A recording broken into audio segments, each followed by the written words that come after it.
En este vídeo vamos a ver cómo es el espectro de una señal simple.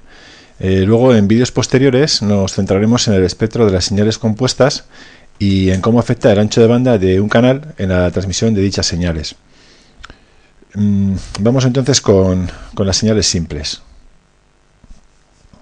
Vamos a ver. Bueno, lo primero que vamos a ver es cómo son las señales simples, qué son las señales simples, y luego vamos a ver sus características. A partir de ahí lo que veremos será cómo es la representación en el dominio del tiempo y por último cuál es la representación en el dominio de la frecuencia de estas señales, lo que sería el espectro. Entonces, ¿cómo son las señales simples? Bueno, pues una señal simple no es más que una señal sinusoidal. Las señales sinusoidales, bueno, he puesto sinusoidal porque realmente puede ser una señal senoidal o una señal cosenoidal. La única diferencia está en que en las señales senoidales empezamos a dibujar la señal desde el cero, y en las señales cosenoidales empezaríamos a dibujar la señal desde el valor máximo. En cualquier caso, la señal podría empezarse a dibujar en cualquier punto y sería también una señal sinusoidal. Entonces, bueno, estos son lo que se llaman tonos puros. Un tono puro es una señal que tiene una única frecuencia, como veremos ahora a continuación, y dentro de las características que tienen estas señales, pues tendríamos, por ejemplo, la amplitud, que sería la altura de la señal. Tenemos aquí por otro color. Tenemos aquí la altura de la señal. Sería la amplitud. Tendríamos la frecuencia, que sería el número de ciclos que la parte que se repite de la señal, desde aquí hasta aquí sería un ciclo. Desde este punto de aquí hasta este punto de aquí sería un ciclo. Entonces el número de ciclos que tenemos en un segundo es lo que nos da la frecuencia, que normalmente, bueno, pues se denota con F. Esta que no he puesto aquí, esto sería una A. El periodo, que sería el periodo sería normalmente T igual a 1 partido por F, que sería eso, la inversa de la frecuencia, es decir, pues el tiempo en el que transcurre un ciclo. Luego tendríamos la fase, que sería el ángulo de diferencia desde que empieza la señal realmente hasta el origen, digamos. Ahora lo vamos a ver en un ejemplo más claramente. Luego tendríamos la longitud de onda, que sería lo que mide la señal, lo que mide un ciclo de estos en el espacio, en caso de que estuviéramos emitiendo o radiando la señal de alguna manera, pues tendríamos la longitud de onda, ¿no? Y luego tenemos la representación en el dominio del tiempo, que es lo que vemos aquí. Este eje de aquí sería el tiempo, y entonces en la representación del dominio del tiempo lo que tenemos es la amplitud de la señal, amplitud, valores instantáneos de la señal en diferentes instantes de tiempo, ¿vale? Entonces vamos a ver en un momento cómo son esos parámetros que tenemos, ¿no? En la amplitud, pues bueno, evidentemente la amplitud, si en lugar de ser una amplitud de 1 fuera una amplitud de 2, pues vemos en la imagen como tenemos una señal de referencia, que es la que tiene amplitud 1, y luego tenemos una señal que tiene amplitud 2 o amplitud 3, ¿vale? Pues ya vemos el efecto que tiene, ¿no? A medida que tenemos una amplitud más grande, la señal cada vez es más alta. En cuanto a la frecuencia, lo mismo, pues en este caso una señal de referencia, por ejemplo, con una frecuencia de 1 kHz, y si le ponemos aquí un factor multiplicador de 3 para la frecuencia, lo que conseguimos es una señal que tiene 3 ciclos. Tendríamos un ciclo hasta aquí, 2 ciclos hasta aquí, 3 ciclos hasta aquí. O sea, a mayor frecuencia, mayor número de variaciones, ¿vale?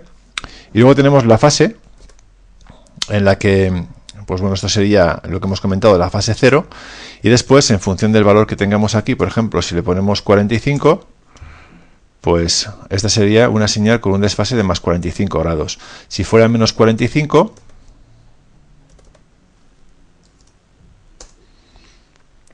vemos que en lugar de empezar a dibujarse por este punto de aquí, se dibuja, empieza a dibujarse por la parte de abajo, que sería el valor de menos 45 grados. Este valor de aquí coincide con, esto serían 360 grados en la señal azul, pues menos 45 grados tendríamos un valor por aquí, que es justo el que, con el valor que con el que ha empezado a dibujarse la onda de color rosa. ¿Vale? Entonces, bueno, pues aquí podemos ver diferentes efectos. Pues si tenemos una señal que está desfasada a 180 grados, se convierte en una señal que es la inversa de la señal de referencia, por ejemplo. ¿Vale? Entonces, con todo esto, lo que tenemos es que la representación en el dominio del tiempo responde a una ecuación que es, voy a ponerlo por aquí mismo,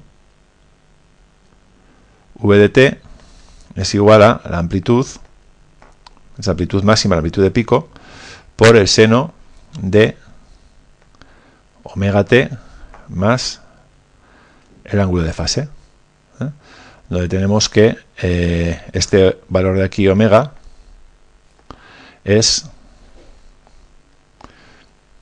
2πf. ¿Vale?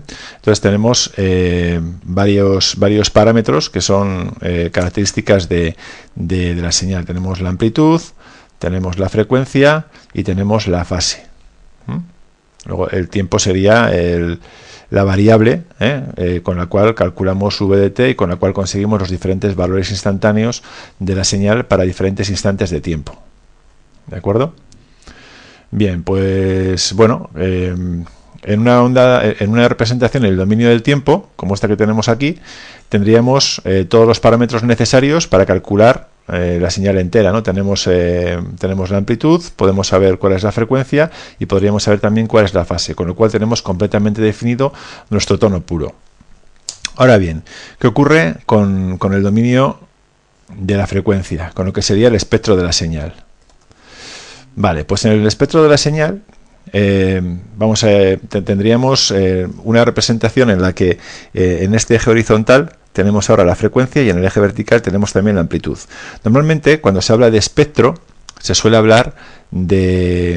representar simplemente la amplitud frente a la frecuencia, ¿no? Entonces una señal como esta que tenemos aquí tenemos aquí una frecuencia fundamental de 1 kHz, con un multiplicador de 1 que nos da una señal de 1 kHz y con una amplitud de 2,2. Eso es lo que está representado tanto aquí como aquí en el dominio del tiempo, y esa sería la representación en el dominio de la frecuencia. ¿Vale?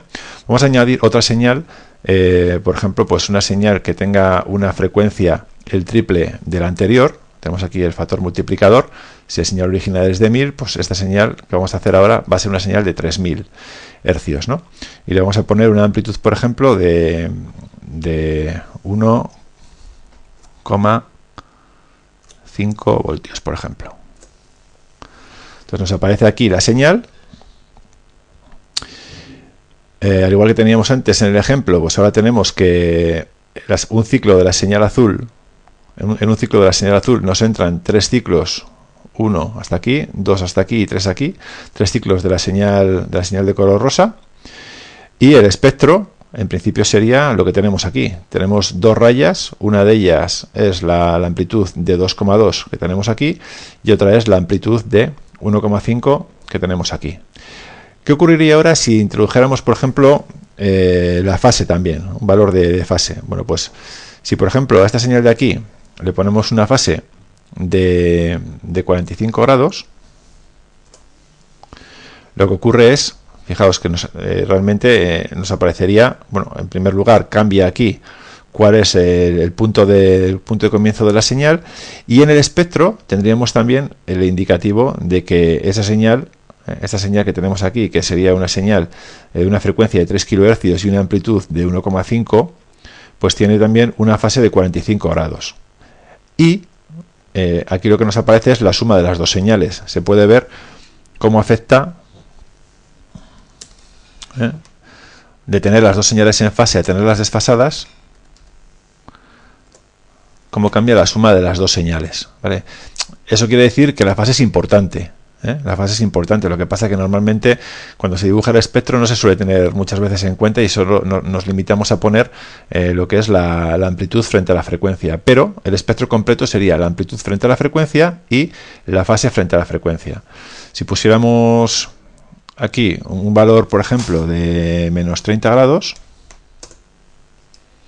pues tendríamos una señal diferente.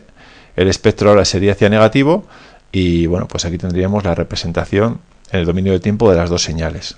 Vamos a ponerle una positiva y otra negativa para que veáis cómo quedaría el espectro de la señal.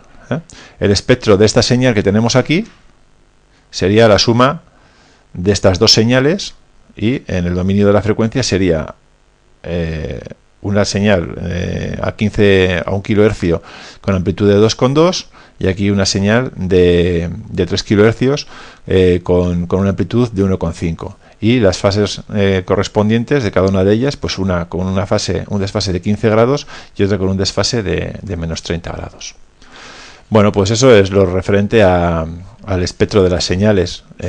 Como he dicho al principio, en un próximo vídeo veremos cómo es el espectro de las señales compuestas y luego veremos también cómo le afecta a esas señales el hecho de ser transmitidas por un ancho de banda que tiene por un canal que tiene un ancho de banda determinado. Eso es todo de momento.